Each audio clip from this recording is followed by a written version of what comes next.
2026 বিশ্বকাপ বাছাই পর্বে নিজেদের শেষ দুটি ম্যাচের জন্য সোমবার রাতে 25 সদস্যের স্কোয়াড ঘোষণা করেছে ব্রাজিল দলের কোচ কার্লো আনচেলত্তি। তবে এবারও দলে জায়গা হয়নি ব্রাজিলিয়ান তারকা নেইমার জুনিয়রের। চোটের কারণে সান্তোস ফরওয়ার্ডকে দলে রাখেননি আনচেলত্তি।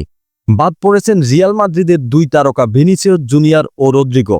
বরং ব্রাজিল দলে চমক ওয়েস্ট হামের মিডফিল্ডার লুকাস পাকেতা।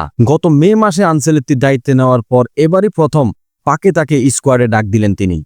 সান্তোসের হয়ে নিয়মিত মাঠে নেমে জাতীয় দলে ফেরার অপেক্ষায় ছিলেন নেইমার, কিন্তু গত বৃহস্পতিবার অনুশীলনে উরুতে চোট পান 33 বছর বয়সী ফরওয়ার্ড। এরপর পরীক্ষা নিরীক্ষায় মাংসপেশির ইনজুরি ধরা পড়ে। সান্তোস কর্তৃপক্ষ বিষয়টি ব্রাজিল ফুটবল কনফেডারেশনকে জানায়।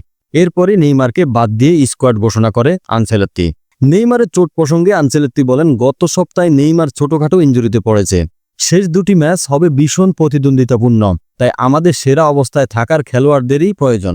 নেইমারের সামর্থ্য নিয়ে প্রশ্ন নেই, তবে আমরা তাকে সুস্থ অবস্থায় দেখতে চাই। 2023 সালের অক্টোবরে উরুগুয়ের বিপক্ষে বিশ্বকাপ বাছাইয়ে হাঁটুর ইনজুরিতে পড়ার পর আর জাতীয় দলে জার্সি গায়ে ওঠেনি নেইমারের।